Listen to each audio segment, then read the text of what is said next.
আসসালামু আলাইকুম ভিউয়ার্স, দীর্ঘ প্রতীক্ষার পর অবশেষে চালু হতে যাচ্ছে মালয়েশিয়া ই পাসপোর্ট সেবা কার্যক্রম।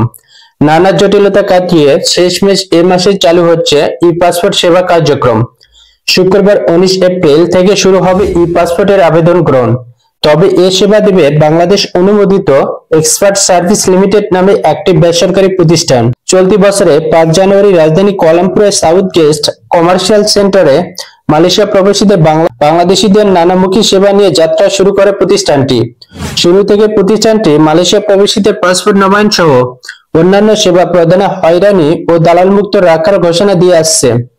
এক্সপার্ট সার্ভিসের পরিচালক মোহাম্মদ গিয়াসউদ্দিন জানিয়েছেন, কল সেন্টার দিয়ে কার্যক্রম শুরু হলেও বর্তমানে যুক্ত হয়েছে প্রবাসীদের জন্য ট্রাভেল পারমিট প্রদান সেবা, যা আগে সরাসরি হাইকমিশন থেকে সংগ্রহ করতে হতো প্রবাসীদের বহুল প্রতীক্ষিত ই পাসপোর্ট সেবা নিয়ে প্রতিষ্ঠানটি মার্কেটিং ও ব্র্যান্ডিং পরিচালক অভিনেতা এস.এম. আরভান পারভেজ বলেন, ই পাসপোর্ট চালুর সব প্রক্রিয়া শেষ। আগামী শুক্রবার থেকে ই পাসপোর্ট সেবা চালু হবে। এক্সপার্ট সার্ভিস প্রবাসীদের জন্য জালান চানচোলিনে সিটি সেন্টারের পাশে প্রায় 14,000 বর্গফুট প্রশস্ত অন স্টাফ সার্ভিস নিয়ে চালু করেছে, যেখানে একই সঙ্গে সব সেবা যুক্ত থাকবে। 45টি কাউন্টারের মাধ্যমে চলবে এ সেবা। কোনো প্রবাসী পাসপোর্ট করতে চাইলে ব্যাংক ড্রাফট থেকে শুরু করে ফর্ম পূরণ পর্যন্ত সব কাজই সহযোগিতা করবে এক্সপার্ট সার্ভিসের কর্মীরা। এক্সপার্ট সার্ভিস স্বল্প সময়ে প্রবাসীদের আন্তরিক সেবা দেওয়ার জন্য প্রস্তুত রয়েছেন বলেও জানিয়েছেন তিনি। এছাড়া আউটসোর্সিং কোম্পানি এসিএল রাজধানী কুয়ালালামপুরের বাইরে একাধিক রাজ্যে যেমন জোহর বারু ও পেনাঙ্গের হাইকমিশনের তত্ত্বাবধানে মোবাইল টিমের মাধ্যমে সেবা প্রদান করবে।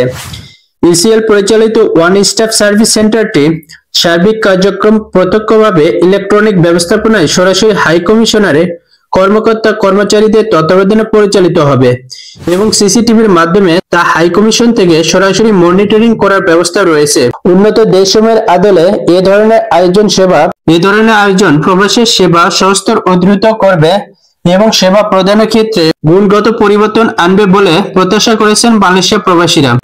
তো ভিউয়ার্স, আশা করি সম্পূর্ণ বিষয়টি জেনে বুঝতে পেরেছেন। 19 এপ্রিল থেকে মালয়েশিয়ায় চালু হবে ই পাসপোর্ট সেবা কার্যক্রম এবং আবেদন গ্রহণ। তো ভিউয়ার্স, আজকের ভিডিওটি এ পর্যন্তই। ভিডিওটি ভালো লাগলে লাইক, কমেন্ট, শেয়ার করবেন এবং সেই সাথে চ্যানেলটি সাবস্ক্রাইব করে রাখবেন এবং যারা ভিডিওটি ফেসবুক পেজ থেকে দেখছেন তারা পেজটি ফলো দিয়ে রাখবেন। তো ভিউয়ার্স, আজকের মতো এ পর্যন্তই। সকলে ভালো থাকবেন, সুস্থ থাকবেন। আল্লাহ হাফেজ।